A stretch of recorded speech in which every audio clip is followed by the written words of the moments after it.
Good afternoon, Father Andrew Louth. This is a great pleasure to have you at the Ukrainian Catholic University here in Lviv at the International Theological Conference dedicated to the topic of the knowledge of God.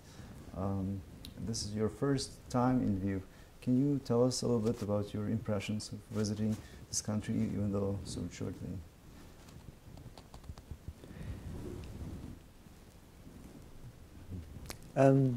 I have seen very little of Lviv. I mean, thank you very much last night for taking me down actually to see the city, and I felt that I was, as it were, somewhere.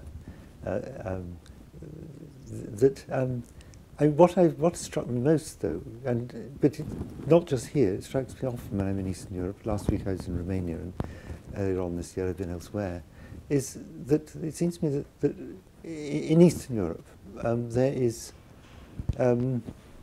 a real thirst for proper theology. You don't have to persuade people that prayer and theology have got something to do with one another. It seems to me in the West, the way theology and prayer have drifted apart has become so rooted in the structures of the way theology is taught that it's almost impossible to make it clear in any kind of way that to try to talk about God and just leave it like that, talking about God, is really, it's just a kind of game, really. It's got nothing to do with theology. Mm-hmm. I mean, St. Gregory Palamas says in one of his letters to Valla, and I think it's something theologians should engrave on their hearts, that it is very, very dangerous to talk about God if you don't know how to talk to him. Mm-hmm. Well, thank you. As I told you before, here at the Ukrainian Catholic University, we are a new school of theology. During the 20th century, theological studies in Ukraine, just as in Soviet Union, were prohibited and were terminated. And so we are re-establishing our theological tradition. You are a professor of the world renown. Can you give us maybe some guidelines of what directions to take in our studies? You mentioned about the connection between prayer and theology. From your perspective, what more? Well, first of all, I'm enormously impressed with your chapel, and I think it's so important you have a chapel in the university, so that the idea that prayer and theology have got something to do with one another is quite clear. And so the students are used to worshipping. Those who can sing are taught to sing in the liturgical services. This seems to be enormously important. And it's not just, I think, a symbolic thing. One of the things that struck me over the years about Orthodox theology is the way in which so much Orthodox theology is expressed in the text that we sing at the liturgy. And we have a much richer tradition, really, than the West has. The tradition of liturgical poetry is enormous, and one of the things that is very fascinating about it is the way in which Gregory of Nazianzus, a great preacher of the 4th century, Gregory the theologian, a lot of the earliest hymns of the Orthodox Church are passages from his sermons taken out and sung. The Easter canon largely consists of bits and pieces of Gregory taken and sung as a joyful proclamation of the faith, and that I think is important. I think actually that I would advise you to be very bold, and to instead of saying, look, we're going to have faculty theology, so faculty theology will consist of Old Testament, New Testament, church history, dogmatic theology, practical theology, whatever, and which is what has happened in Greece certainly, and is happening in Romania, and I think that there's a danger with this, in that we will just simply we'll introduce into our theology the kind of structures that have been so destructive of real theology in the West. I think we need to sit down and think, what is the purpose? What are we doing? I think what we're doing in theology is that we are teaching people, I suppose we're teaching people to have the confidence and the knowledge to think about God and to talk about God to other people. I mean, a theology faculty won't simply train priests, but if it doesn't train any priests at all, I'm not quite sure what the point of it is.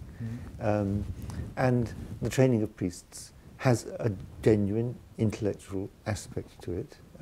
If priests are not trained to think, then the faith will come over as in a very muted and muddled way. And the dangers of pietism on the one hand, and then a completely abstract theology on the other that prides itself on being rigorous and so on.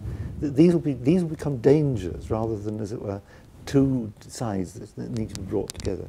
I mean, my experience has been quite different. I've never ever taught well, not until very recently. I've not taught in an Orthodox context. I've always taught in a public university in England. Even there, I think one needs to try and introduce the idea that the God that we're talking about in theology is not some academic concept. I think the only justification for having theology in a public university in England is that theology raises questions that have to be answered by any human being trying to understand what it is to know in the world that, in fact, we believe God has created. And that in a public university it has to be done in a way that doesn't amount to proselytizing. I mean, and so the problems are different. But the essential problems are there. That theology is not theology if it is not really concerned with God. And if it's concerned with God, then this raises a whole raft of questions that we have to be clear about. God is not a concept. We cannot turn God into the first chapter of a philosophical treatise. We can't turn God into somebody who is just simply going to underwrite our moral values. If God, this isn't God, and we will sort of make terrible mistakes, and mistakes that in this case I think are capable of mistakes that are dangerous, really. And so I beg you to think about what is it about the Old Testament that we need to know? What is it about the New Testament that we need to know? Where does patristics come in? I mean, I don't think it's any use at all to have a kind of biblical theology which is conducted on purely Western ideas, and then to say, and then we'll look at what the Fathers say about the New Testament. That won't work, because a Western critical approach to Scripture, taken in a thoroughgoing way, is doing something quite different from reading the Scripture in the context of the Church. And I think we have to. There's no need to abandon rigour, but we have to be clear what we're going to be rigorous about and why. Similarly, in church history. I mean, church history, if it's just simply the history of an important institution in the history of European man, well, anybody could do that. If it's going to be important, if it's going to be important for people who wanting to think about God, wanting to understand how to pray to God, wanting to understand what they're going to say to the people in the parishes that they go out to, then we have to, not turn to pastoral theology, but we have to seriously, we have to make sure that we're not developing the kind of theology that's got no real connection with what theology should be. And that is a challenge, because we have very little precedence to go on. And it's actually very difficult to think, if you take the Fathers, very few of the Fathers were trained theologians. What education they had was a secular education, to start off with at any rate. And it's very striking. I've just been, for the last 2 years, been giving a course of lectures on modern Orthodox theology, and one thing that is very striking is how many of the people we regard as highly, like Borowski and Bulgakov and Losky and others, had no thorough theological training at all. That they are no less rigorous, no less intellectual, but in some ways I think it was a blessing that they didn't have their theological instincts sort of snuffed out before they got around to thinking about it.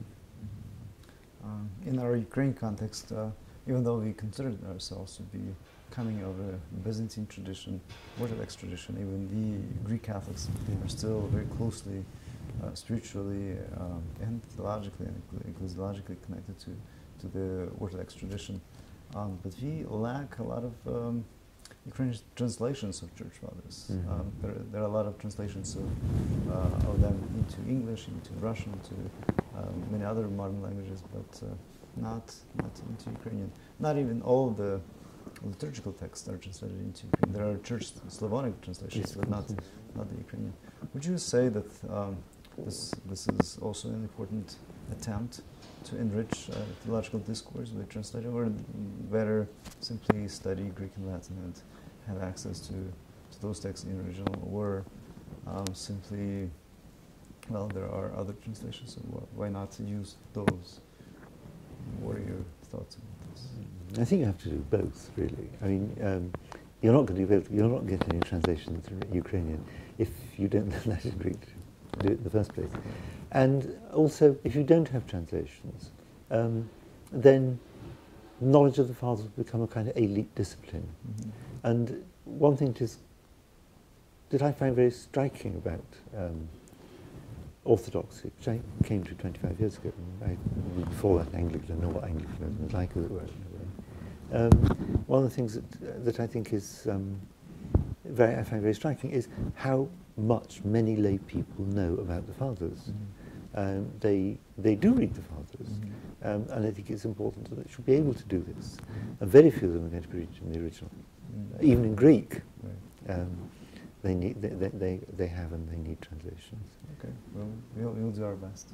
Okay, well, Father Andrew, thank you so much again for coming, for participating, for sharing your thoughts and ideas, your insights. We do ask to keep in touch with us. We look forward to working with you even further. Sometimes a lot of our students travel to Oxford and other places to study, and we expect some students or maybe professors to come to Ukraine.